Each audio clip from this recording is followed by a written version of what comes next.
এটা good morning করে দাও। হ্যাঁ, গুড নাইট না, গুড মর্নিং। হ্যাঁ guys, good morning and welcome back to my channel. কেমন আছো তোমরা সবাই? আশা করি তোমরা সবাই ভালো আছো, সুস্থ আছো, আর আমরাও কিন্তু ভালো আছি আর সুস্থ আছি।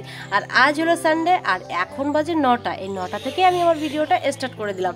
তো সকালবেলা আজ উঠে রোজ লেট হয়ে যায় স্নান করতে, এই জন্য আজ সকালে উঠেই স্নান করে জামা কাপড়গুলো সব ধুয়ে দিয়েছি।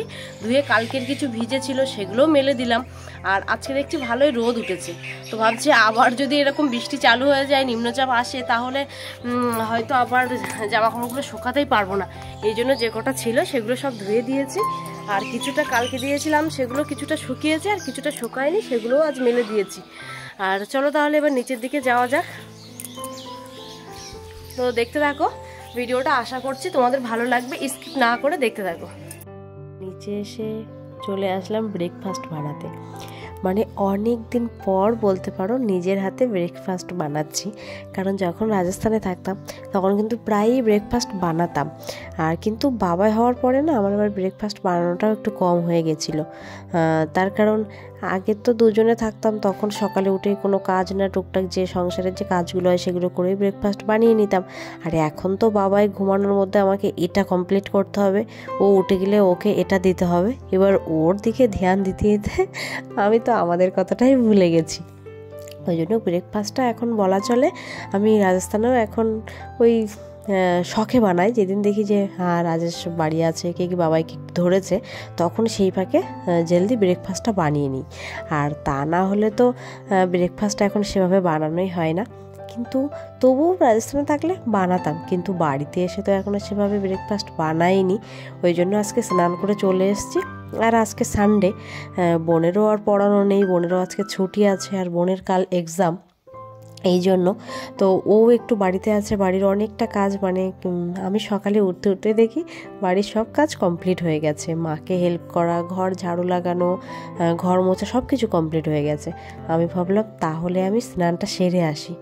আর স্নান না করলে না দেরি হয়ে যায় ভীষণ, এই জন্য স্নান করে চলে এসেছি। আর মা কিন্তু অলরেডি দুপুরের লাঞ্চের জন্য প্রিপারেশান চলছে, কারণ অলরেডি এখন প্রায় ওই 10টা মতো বেজে গেছে।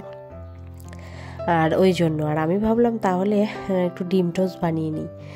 আর সকালবেলা এরকম ইয়াম্মি ব্রেকফাস্ট কিন্তু আমার ভীষণ ভালো লাগে। কার কার ভালো লাগে অবশ্যই কমেন্ট করো। আর সাথে একটু সস থাকলে না আরও বেশি ভালো লাগে। আর সস না হলেও এমনিও খাওয়া যায়, কোনো সমস্যা হয় না।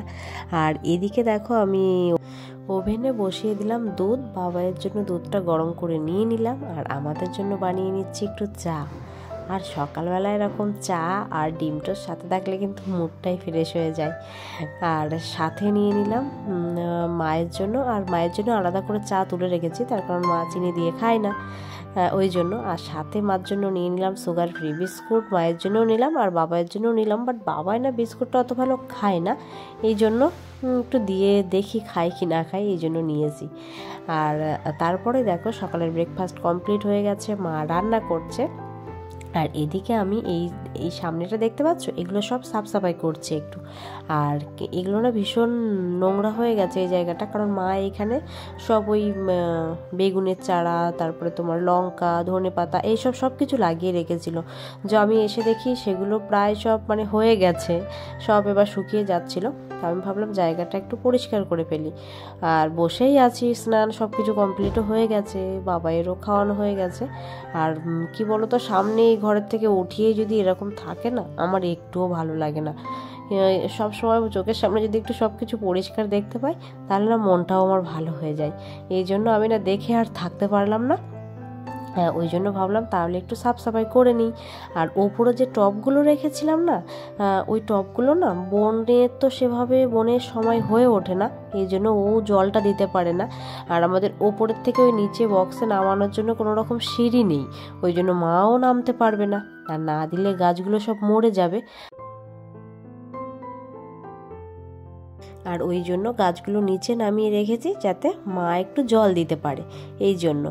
আর এখন বাজে দুপুর 1:30। আর এখন দেখো পিসিমণিরা এসছে, বড় পিসি পিছনে বসে আছে, ছোট পিসিমণি, যে সবাই মিলে আমাদের লাঞ্চ কমপ্লিট। রোদে বসেই লাঞ্চ করলাম। আর এদিকে মা দিচ্ছে মশাল, তার জন্য এখন সব প্রিপারেশন চলছে। হ্যাঁ আর বোনের এক্সাম চলছে, বোন এখন যাচ্ছে ওপরের ঘরে পড়তে, আমরা নাকি ওকে ডিস্টার্ব করছি পড়ার জন্য, ওই জন্য ও যাচ্ছে ওপরের ঘরে। আর এদিকে একটু গরমও পড়ছে, তা ভাবছি বাবাইয়ের আবার এটা বের করলাম আজকে। এটা নিয়ে এসেছিলাম বাবাইয়ের অন্নপ্রাশনের দিন, ওকে এতে বসে ফটোশ্যুট করেছিলাম।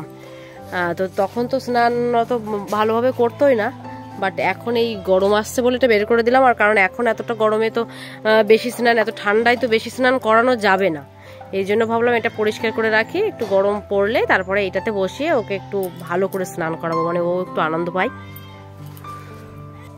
আর এদিকে বাবাইয়ের এইটাও ধুয়ে দিয়েছি, এইটা ওই বাবাইকে এখানে শুইয়ে দিতাম যখন বাবাই 2-3 মাস বয়স ছিল, এটাতে শুয়ে এই মশারির মতো এইটা করে দিতাম। বাট এইটা না হয়তো 1 দিন কি 2 দিন ইউজ করেছি, কারণ বাবা এটার ভিতরে থাকতোই না, একটু শুতে চাইতো না, কারণ ও তো এপাশ ওপাশ করতে থাকতো আর এটাও এর সাথে ঘুরতে থাকতো, এই জন্য ওই 1 দিন মতো শুইয়েছি ব্যাস। এই তো ভাবলাম এটাও একসাথে, ওটা আর এটা একসাথে রাখা ছিল, তার মধ্যে ধুলোও পড়েছে, একটু ধুয়ে দিয়ে, এই জন্য ধুয়ে দিয়েছি সব।